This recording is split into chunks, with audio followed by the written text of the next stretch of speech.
And we're live. Hello and welcome to the 183rd week of Hex Therapy Live. I'm your host, Maddie ALLin. I've got a great show for you tonight. I'm here in Austin, Texas at the Ethereum conference, and I've been shilling your bags of PulseChain and Hex. And this is one of my favorite things to do is to meet people who are interested like I am in cryptocurrency. There are 15,000 people attending this consensus conference put on by Consensus. And yeah, it's been draining and energizing at the same time to be around so many crypto enthusiasts and to myself be so excited about what we're building on PulseChain and in the Hex community. And so, this is going to be a great episode as always. I will also give you an update on the Maddie token. Lots of controversy, but I think we can get some things cleared up for those who are less informed about it. So with that being said, go ahead and hit the like and subscribe button. Share this out if you like the fact that I'm here onboarding people into PulseChain at the Ethereum conference. And welcome to Hex Therapy Live. It's from Maddie ALLin of Hex Therapy Live. I like Maddie. Maddie tries to make the world a healthier place. He's a mental health professional. He's done research. Big videos on sudden wealth syndrome. There's nothing that a human being could do better than try and heal his fellow man. Maddie ALLin's got that covered. He does emotional, feel-good, mind management, emotion stuff like as his gig because he's a therapist. That's what he does for a living. Like he helps heal people. All right, story time. So, like it said in the thumbnail, today I met the CEO of Ripple. His name is Brad Garlinghouse, and I shook his hand. This is the XRP guy. He's actually not the founder of XRP, but he is the main, speaker in the world. The first person that people think of when they think of XRP is Brad Garlinghouse. And yeah, so it was a pleasure and an honor for me to meet somebody so influential in the crypto space. And just throughout this entire conference, what I'm doing is I'm not necessarily hard shilling. If that's called for, then that's fine. I'll explain to somebody whether they're brand new or whether they're a veteran in crypto. Like I'll explain them the whole 9 yards about Hex and PulseChain. But to be the most influential, to be the person who can bridge all these different communities, sometimes it's just about doing a soft shill or representing myself well personally so that people get a positive impression of this community. And so, it's been really incredible. I'm not the only one here from the Hex and PulseChain community that is, we've come here from all over the world, all over the United States. People are here getting the word out about Hex and PulseChain. Not being paid to do so. This is, this is in many ways like advocacy, evangelism, that type of thing, volunteer work. We don't work for Richard Hart, but we have a lot of really good things to say about what he built.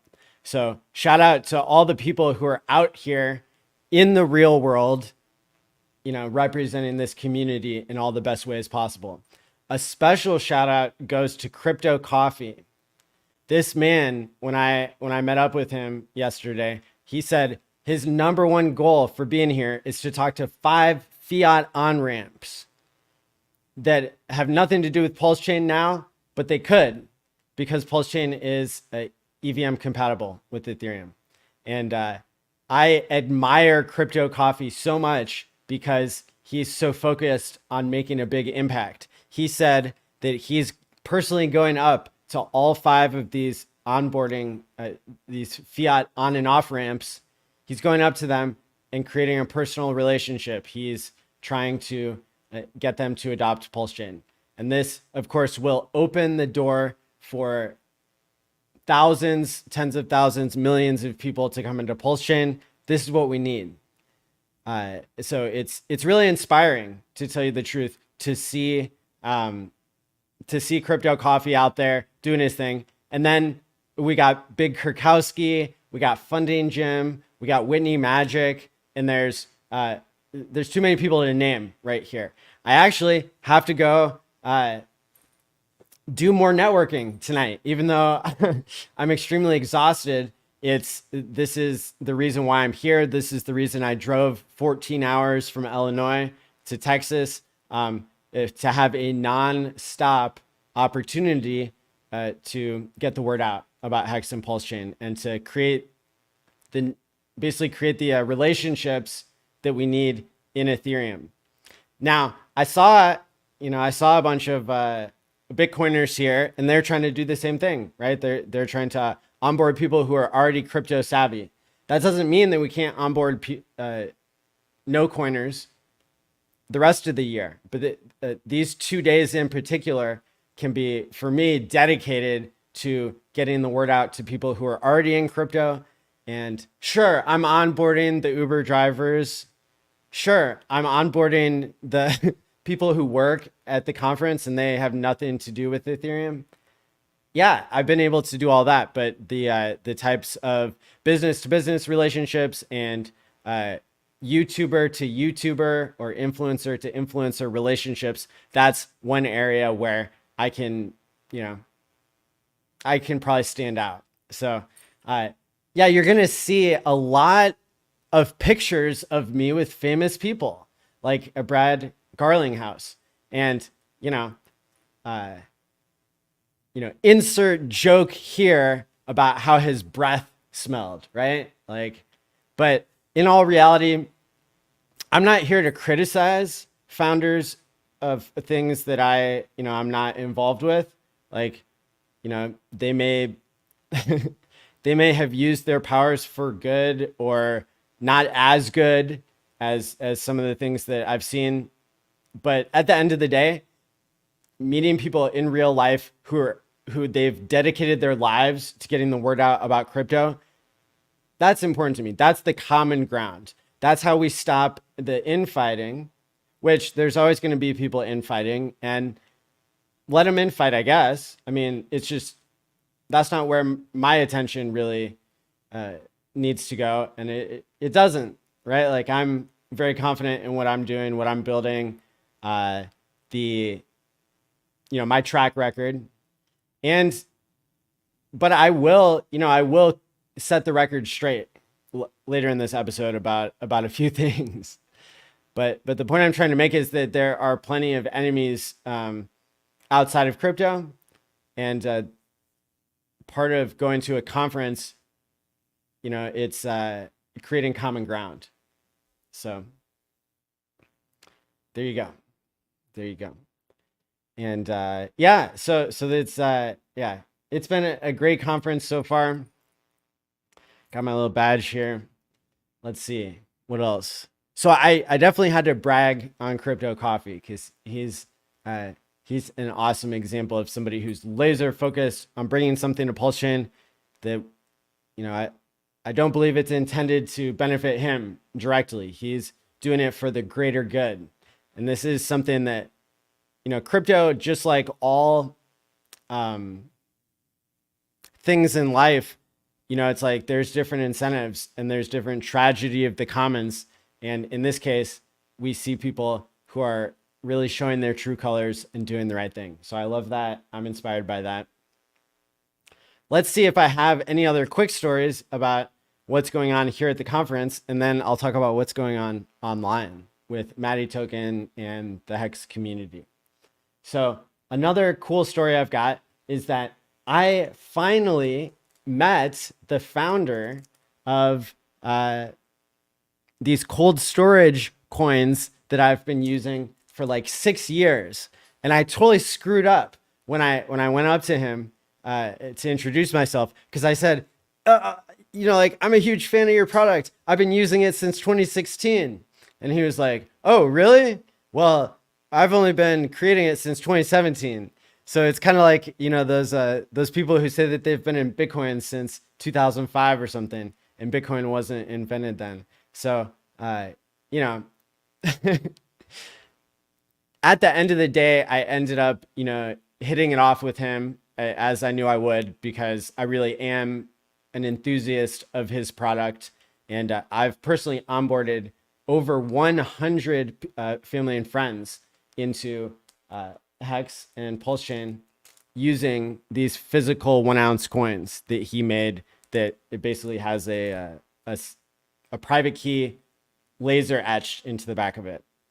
And you guys have heard me talk about this guy before on the channel, like over the years. You've you've heard me talk about him, but I had never actually met the guy. I had talked to him on the phone. Like I had seen his track record of every year. He's not rug pulling. He's not he's not stealing the funds of the private keys that he generated. But there's this real problem in crypto of like, how do you onboard people and do it in a way that's convenient? Like I can load this with crypto and then hand it to somebody, and 10 seconds later, they're in crypto. They didn't even have to press any buttons. And so, but then there's the problem of the private key not having been created by the end user.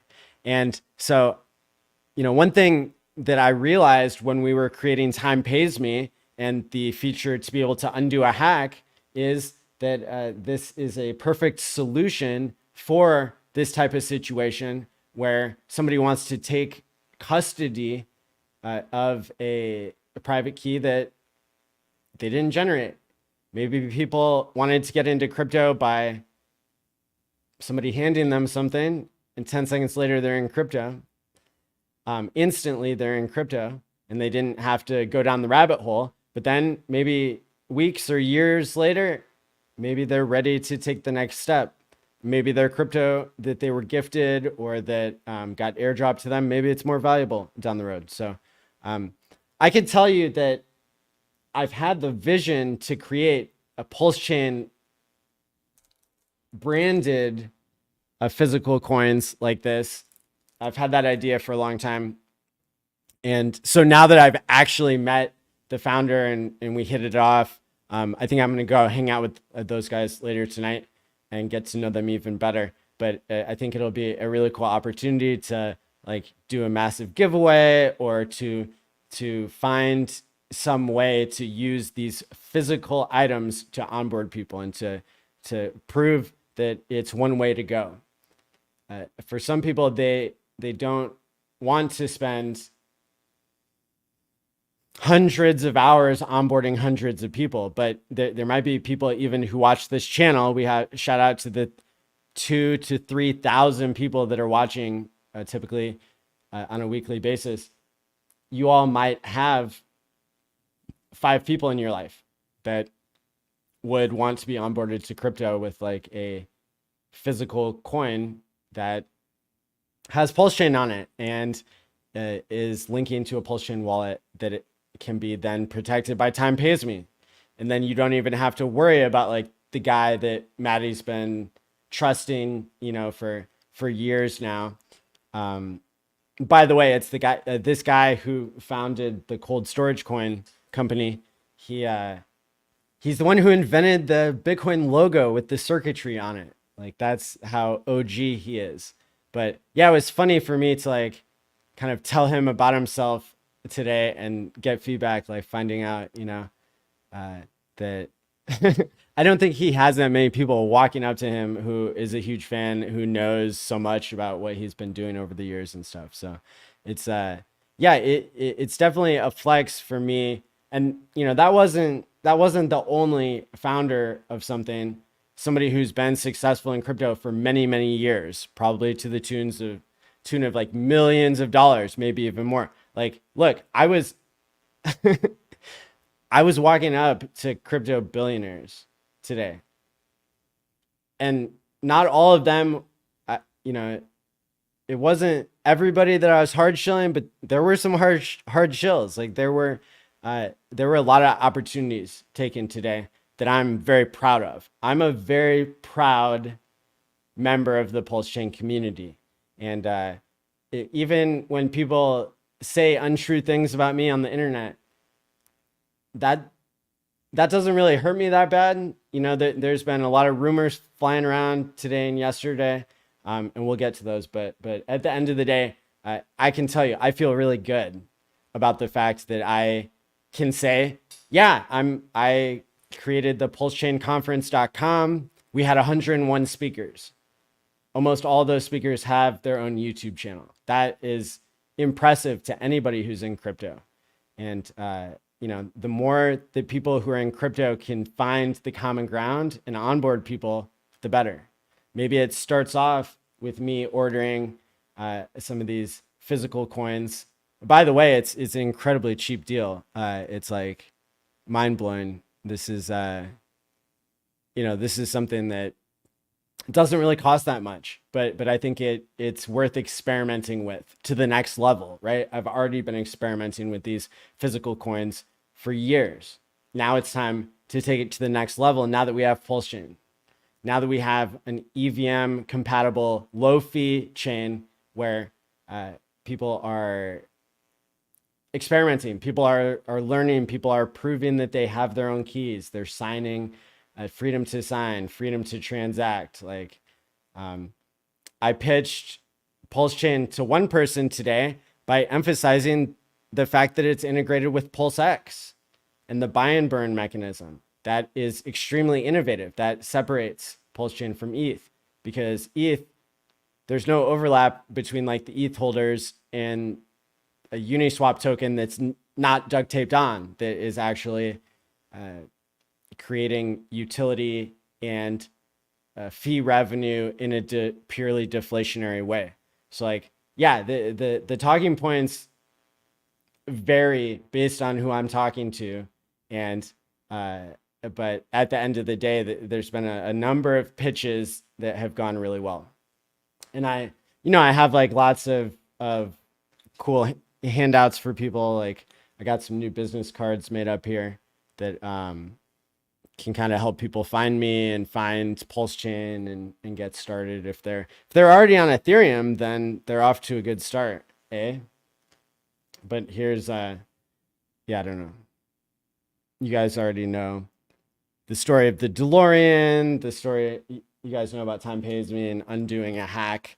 But for a lot of people on Ethereum, that's a that's a party trick that they want to hear more about. How I read my seed phrase and posted it online with $10,000 in Ethereum. I think it was in stablecoins and Ethereum and PulseChain. But you know, people were not able to steal my funds because I had a second seed phrase set up already. So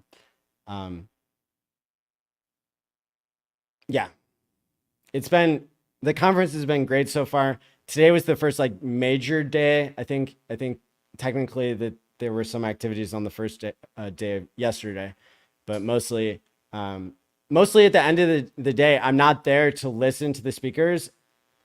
I'm there, you know, because I'm not just going to sit in the audience and just like listen to the speakers. I could do that at home. I could do that from a live stream link. I can see Mike Novogratz and Brad Garlinghouse and all these people who are speaking. I can see them whenever they go on any live stream. But there's a difference when I can walk up to them and make a favorable impression and then go up to them at the next crypto conference and the next crypto conference after that. And, you know, really start to form that relationship or make that right impression, right?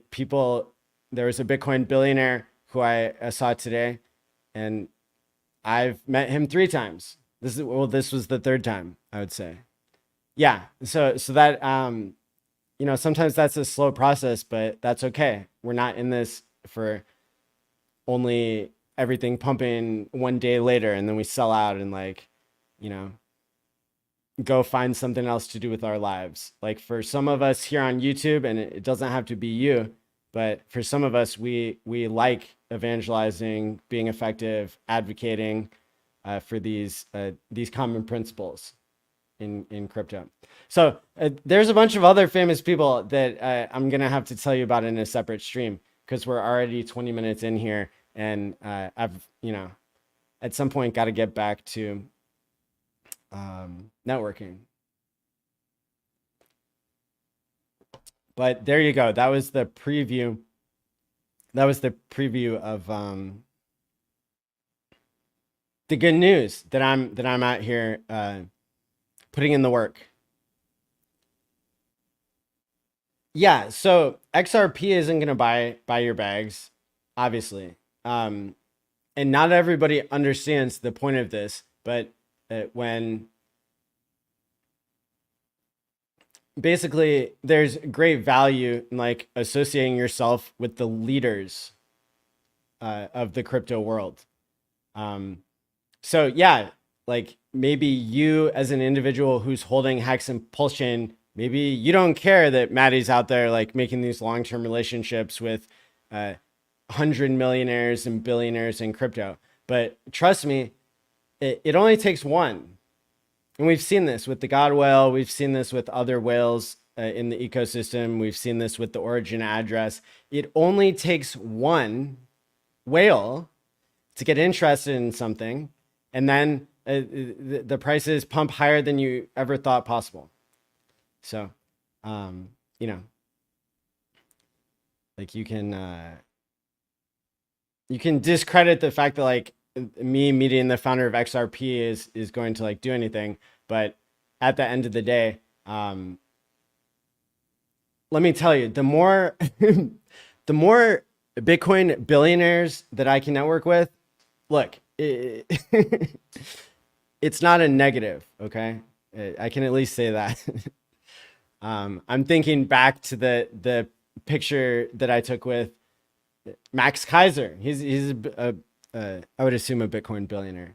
A lot of these people, I'm, you know, oh, maybe they only have hundreds of millions of dollars in crypto. And it's like, well, sure. We're going to put all those people into the same category of like people we want to know more and have a favorable impression of our chain and our community, because you never know.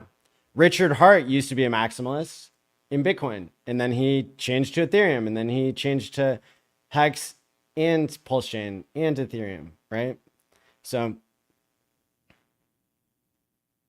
yeah, this is all mission critical, whether you realize it or not. Let's see.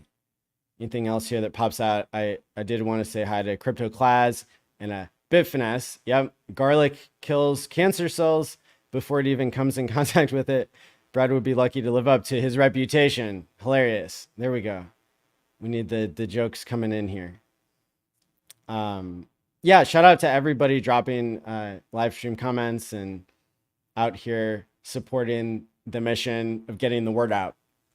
Now, I do want to address like a lot of things that are being said about me on the internet, and things that aren't being said and just implied, because you know, if I don't, it's unfair if I don't educate my audience and there are people saying things that aren't true.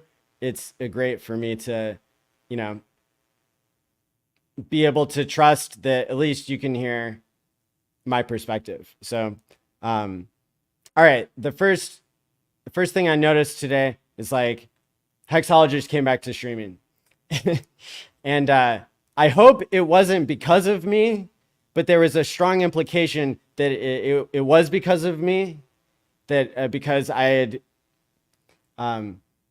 started talking about Maddie coin, there was a strong implication that that's what brought hexologist back to saying that he wants to stream regularly, so that there are people that are still streaming that are only talking about RH tokens, Hex, and PulseChain. So to me, I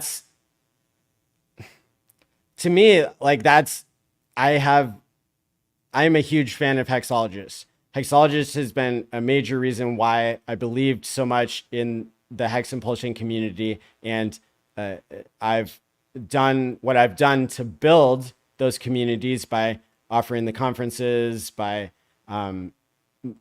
going live every single Tuesday and Thursday night for 183 weeks straight.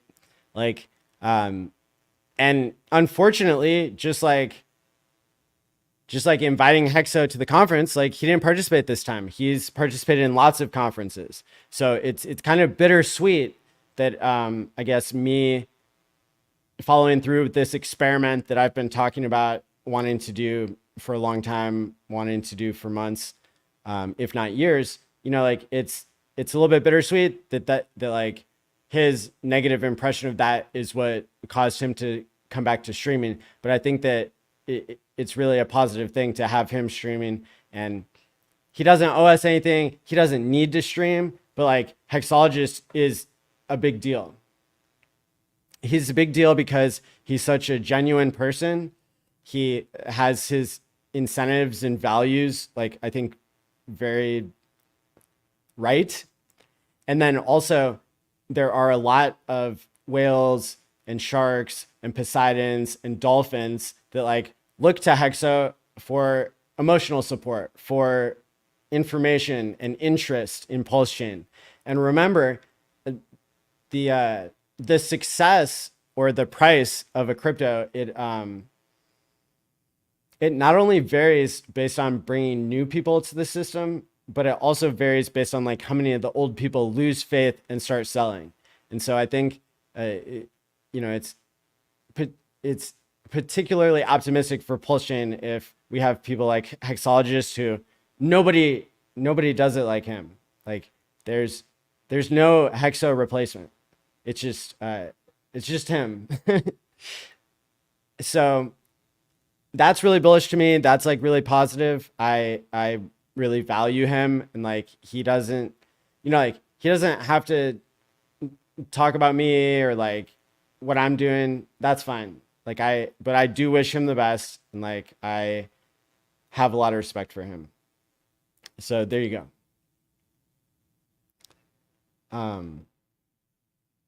Charles, do your own research, says, few have worked harder for our bags than Maddie. We all owe him thanks. The haters on X can pound sand. Ignore the haters, Maddie. Can I love you more? No, you are great. Thank you. Okay, so I wanted to express my gratitude for Hexologist being here, whatever the reason. Him streaming again, it you know, that is yeah, it's something that I'm very excited about as a fan of PulseChain and of him. Okay, cool. So what else have people been saying? Well, there are some communities and some coins that like looked at what I was doing with talking about a Maddie token, which that was created by Funding Jim. And he came on the stream and talked about how it was a dead coin. It was like an experiment that he did with $10 of his own value months ago, like 9 months ago, whenever it was. And so, you know, like that was something, it was an experiment that he had run and he was done with. And then, you know, he gave me the tokens.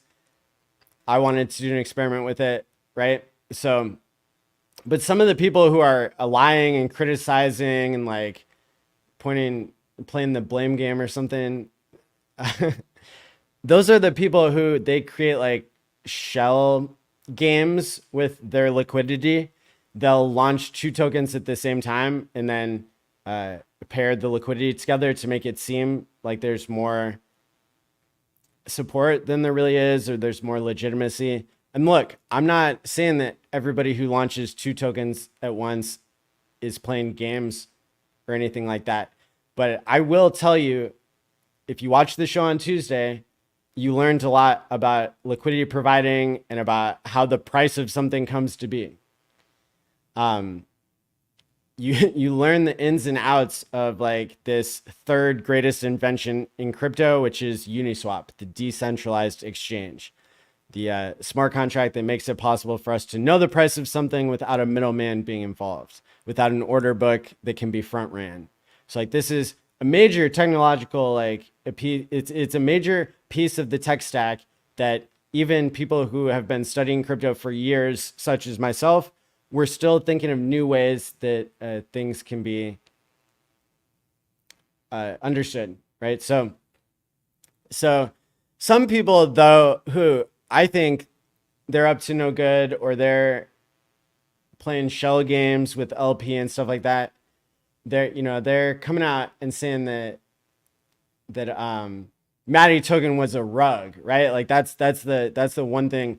And I saw that people launched a token called Rug around the same time. So like, don't make a mistake that like this part of this is people having fun with memes and like gaslighting, and they're trolling, and that's fine, like free speech, right? So, but like people who aren't educated and they're not in on the joke, and they like, they are just more regular users of crypto that don't go around trying to understand liquidity providing and understand stuff. Like, they're not going to understand that Maddie token was not rugged. And in fact, it's done really well. It went from a starting price of $1 with liquidity at $88,000 worth of PulseX, 88,000 Maddie tokens being paired in V2 liquidity on PulseX. And it went all the way up to $10. And then it went down. I think it's gone as low as like $2.50 or somewhere around there. But the interesting thing too was that there was more slightly more volume on Maddie than there was even on incentive token the first day. That, I was talking about it again. And so that's not the first day that it launched, but it's the first day that it had tens of thousands of dollars of liquidity. So people could buy in this like fair liquidity launch. People could buy for $1, they could sell for $10, like that all checked out. And there were private groups bragging apparently on Twitter that they were profiting greatly from this. And I think it's cool to make it so that at least real people are pressing the buttons and it's not just a bot attack. There's been a problem with tokens launching. For example, the Bro token, Hans admitted that he used a Telegram bot to like get a huge amount of the supply because it was launched live. And so in some ways, Maddie token having this approach to like resurrecting a dead token has all kinds of benefits for people, not having to pay bots basically all of the gains that could have been realized by somebody else. So like, that's interesting. That's something that's different. That's something that is of note.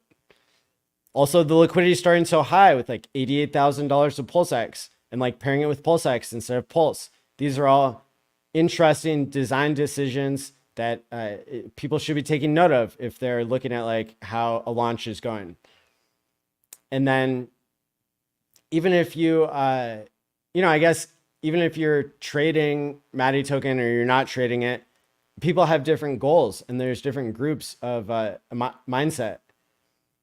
I've been super grateful that there have been these really like long-term minded whales that moved in and bought. I don't know exactly what price they bought at, but you saw the Solid X whale bought a lot of Maddie token at various prices and showed support and hasn't sold. Other people, they bought and then they sold. Some people, they made profit. A lot of people made profit. And some people, they didn't, do their trading well. Trading sucks, right? That's part of the whole reason for people to be in Hex is like to be able to stop trading so much, to be able to delay gratification. So without making any promises, I think it would be cool for there to be rewards or airdrops or some, I think it'd be really cool if people who were delaying gratification by buying and holding Maddie token, that they would be rewarded somehow. And, so that doesn't mean that the price should pump or that if you buy, you're entitled to something. It just means that like you would hope that in any token that there would be some greater purpose than just people buying and selling player versus player. But sometimes it's just that simple. Sometimes it's just a meme coin. Sometimes it's just one store of value narrative over another. I can say that another thing that people criticized unfairly until they understood it and then they supported was the fact that I had been joking that what if Maddie token did a 20x and stayed there? What if it was the first $20 denominated stablecoin meme? Right? Because when I look at my wallet, I don't have just $1 bills. And so the joke is that like, why isn't there a $20 bill stablecoin? Right? That's a joke. And at the same time, I can tell you that I've often wondered where would Hex be today if it didn't go all the way up to 55 cents? If nobody ever bought it at 55 cents and the all-time high had only gotten up to 5 cents or 10 cents. What if Hex didn't do a 10,000x and it only did 1,000x, right? That would have put it at 5 cents. So, and did that extra 10x that took it from 1,000x to 10,000x, did that end up significantly hurting the brand in the short term? Well, I think the Hex brand is great. I think that it's doing exactly what it was designed to do. And I still had this question in my mind that is part of what led to the $20 stablecoin meme idea, right? Like that's a joke. And at the same time, it's like, well, how would you set up a market to find the right balance with price not going up 1,000x in one day? And we see a lot of people who launch tokens and it goes up 150x in one day. And then it has to suffer a long bear market because people who are just early by a few minutes or hours or seconds, they got to benefit disproportionately from the people who came after them. That's a huge problem in like all of crypto right now, and all these meme coins that are launching on Solana, PulseChain, everywhere. It's like, how do you make it more fair for the people who aren't just sitting at Twitter all day, every day running bots? So, one thing you might imagine could be done, and something that's been seen on chain, is that like some of the liquidity of Maddie token got moved from V2 to a single-sided V3 position that created a small to medium-sized sell wall at $20 or just above $20. So, that's seems like a pretty bullish kind of like indication, because sell walls, they can always be pulled down. You've seen really interesting things play out with sell walls before, like the Bank X sell wall of EHEX was so big that it scared off the market, and the price of Hex didn't do well since then. You also saw that there was the OA put up a sell wall of Hedron at one point. This is V3 liquidity I'm talking about. And then when Richard was traveling in the States, Silver the Antidote and other people, they like created a reason for everybody to go buy Hedron and try to eat through the sell wall. And they did. They successfully created a short-term, like huge, green series of candles on Hedron. And so studying the past uses of this powerful tool called liquidity in crypto, these decentralized smart contracts and the part of the technology, which is why we're here, understanding how to create fair exchange and store of value and all these things. Yeah, it's been fascinating to me to think about all that and to see how this experiment is playing out. So I think that so far I've gotten really overwhelmingly positive and supportive feedback. I think that some people said that there was a rug and maybe they were promoting their rug token, or they were simply misunderstanding that starting with 100% liquidity of circulating tokens. That's very unusual and probably played out well with Maddie token. Whereas, removing liquidity, sure, if you remove 100% of the liquidity, that defines a rug.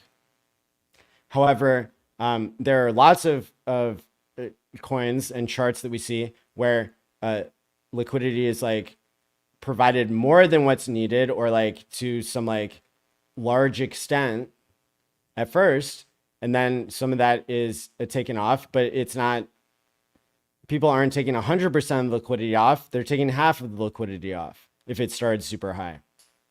And I think the people who think deeply about this and who I've asked to criticize me actually really like the idea of starting with 100% liquidity and then decreasing it, but not, of course, going to zero.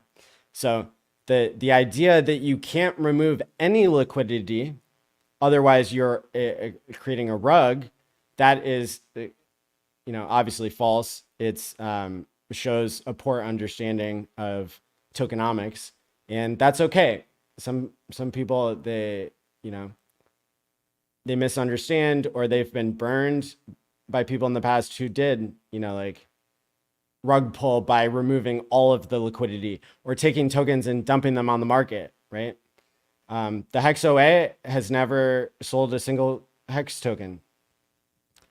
I don't know. I've heard that there was liquidity provided and then taken down in Hex, but by the OA, but I nobody ever wanted to show me the receipts of that. So, which I can understand why maybe they would look at that one way or another. But at the end of the day, you can also see that the Maddie kind of like origin address wallet, it's never sold a single Maddie token. And, I was very clear and transparent that like, you're not going to see me buying up all the Maddie tokens. Like when it started at $1, I wasn't buying up all the Maddie tokens because I wanted some traders to do really well. I wanted, but just like I want long-term people to do well too. So yeah, I mean, like this is all an experiment. There's no promises. There's no expectations. Like this is do your own research. This is not financial advice. I'm not telling you to buy Maddie. I'm explaining the experiment, and I'm bringing attention to that. And if you don't like that, then that's okay. I hope that you like the other ways that I'm educating and providing value in the space. And if you don't, that's okay too. There's a brand of people out there that all they do is hate and point fingers, and it's okay if that's their brand. But for me, they're not going to make me feel bad about what I'm doing because I'm doing really cool stuff. And, people aren't, nobody's come to me and said like, look at this thing that happened on chain. Like you hurt somebody. Like, no, I'm not, I'm not doing things that really people have been able to criticize from an informed point of view. So there you go. That's the good news. And, that's not everybody's always going to agree. Bristology says, I like that all of the sacrifice money was taken and used to acquire PulseX to use as the LP. That raised the price of PulseX. Correct. Yeah, and that's a perfect example of how sometimes people can create tokens out of thin air, and then all they do is sell out, and then they're dumping and moving to another chain and cashing out to their bank account to buy Lambos. Like if that's what somebody's doing, that's also a thing that people do. Like that's very common in crypto, and whether somebody owes you something is like kind of that's a big differentiating factor. Is like, is somebody promising you something? And if so, why are you believing them? What are their incentives? And like, what's their track record? And so on and so forth. So, but I really do appreciate like all of the the people who are supporting the Maddie token, like idea, experiment, what have you. And I think so far it's been an interesting mix of rewarding people that were early, but not, maybe the fact that the $20 meme idea, maybe that stopped it from going 100x. In addition to like having thick liquidity, maybe there was some factor that like started to pull back the reins when it did its initial 10x on day one. And I think so far in day two, the volume has been something like $40,000. So it's getting close to the $1 million mark, but has not crossed $1 million of volume yet. The first day was like 907. Well, maybe I wasn't looking at exactly 24-hour intervals, but I know that when I did look, it had a greater 24-hour volume than Inc. And that's not to hit on Inc. I love Inc. I hold Inc. I think Inc. has a unique value proposition. So there you go. How to make it more fair. Lower the price of the asset day after day, week after week, and call it... okay, well, Bristology's joking there, but there you go. Shout out Tam Tam, what's up? Yeah, so there you go. And Bristology says currently there's the Maddie token trades for $3.34 with $81,000 of liquidity. And Validator Dashboard, thank you for your $5 super chat, saying Maddie consensus barbecue fund contribution. Appreciate it. Crypto Class says no one has been working as hard as you, Maddie. Legend status. Thank you.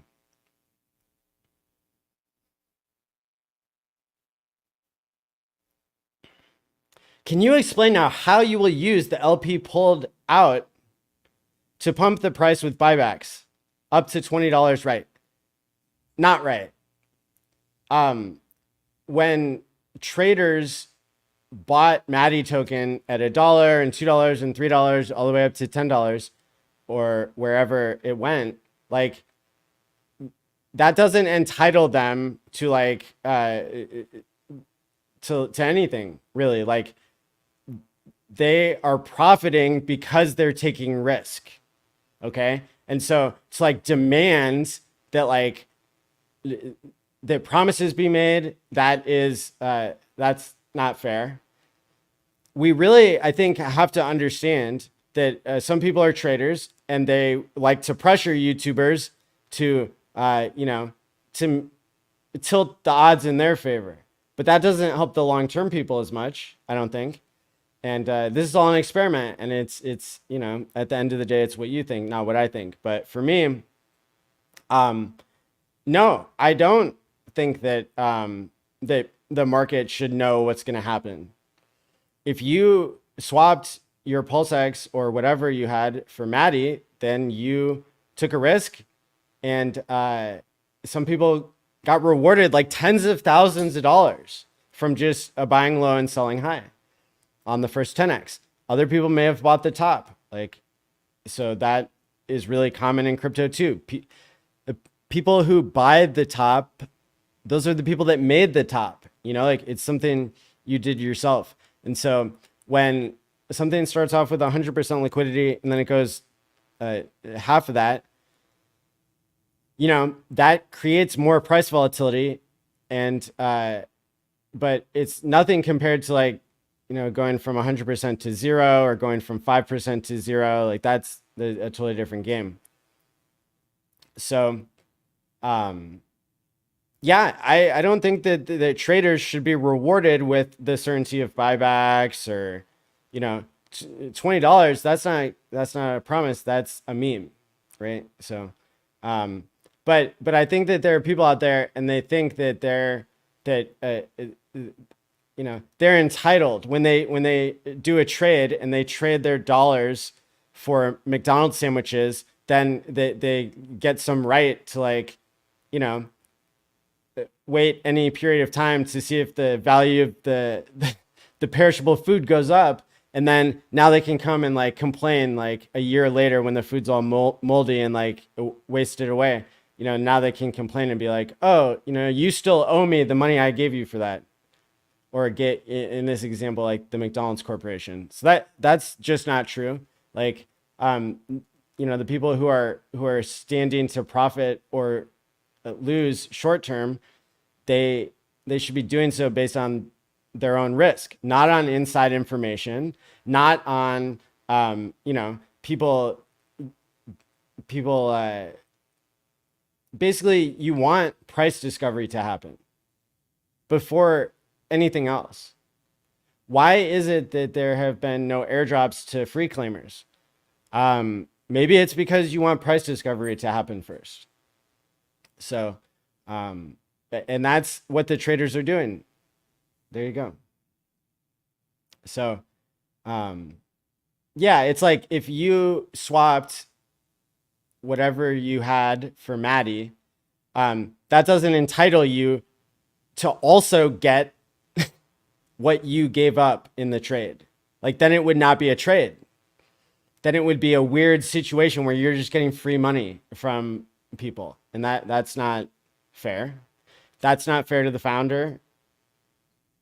Well, really, it's weird in this case because like Funding Jim is the one that launched the token as an experiment. So I'm not the founder of Maddie token. I'm the person who came along and started talking about it again. But yeah, you need to be fair to everybody in the system for adoption, for a free market to play out and that kind of thing. So there you go. I don't want Hexo to think he has to stream with me. Like, I respect the fact that he wants to be a maxi, which we need. And I've been that way too for a long time. So it's, it's fine for him to do his own thing. And I love that he's streaming again. Awesome, buddy. Keep up this spirit. Keep the great work that you do. Very proud to be part of a great cumulative and growing community. We will prosper. RH is a genius. Thanks for what you're doing. Thank you, Shane Spencer. And that reminds me, I also saw Richard's, the guy who pretends to be Richard's brother, Shane. I saw him here at the conference and we talked for a while and like had good banter. So there you go. How can I add liquidity? PulseX does not allow it. So V3 liquidity isn't offered on PulseX yet, to my knowledge. But if somebody has both sides of the trade, then you can do it on it's the V2 version of the V2 contract. So if you're on pulsex.com and you go to like add liquidity, you have to click the tab over from V1 to V2, because remember, V1 is like more designed for buying and burning fees and people getting rewarded with ink, and V2 is more about like fees actually going to the people who are providing liquidity. So if you know how to use it, that's where you would find it, I hope. Gary Woods, yo, shout out. 2025 is going to be wild. That's right.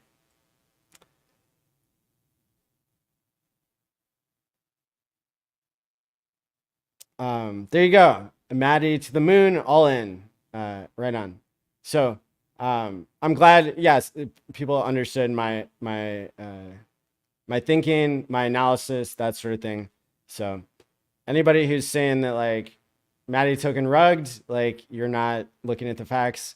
And yeah, so far the experiment continues to be interesting because we're seeing people who were wanting to profit short-term or risk short-term versus people who are wanting to see what happens farther into the future. So with that being said,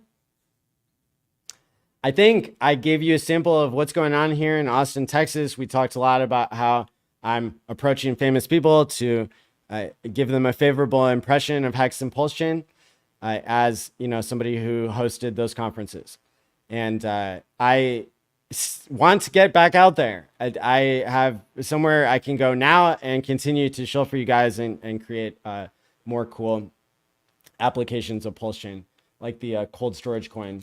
So with that being said, I hope that you all stay safe out there, and you know, that you participate where you want to participate, and otherwise stick to what you know. And there you go. Until next time, stake wisely, my friends, and peace out. It's from Maddie ALLin of Hex Therapy Live. I like Maddie. Maddie tries to make the world a healthier place. He's a mental health professional. He's done research. Videos on sudden wealth syndrome. There's nothing that a human being could do better than try and heal his fellow man. Maddie ALLin's got that covered. Does emotional, feel good, mind management, emotion stuff like as his gig, because he's a therapist. That's what he does for a living. Like, he helps heal people.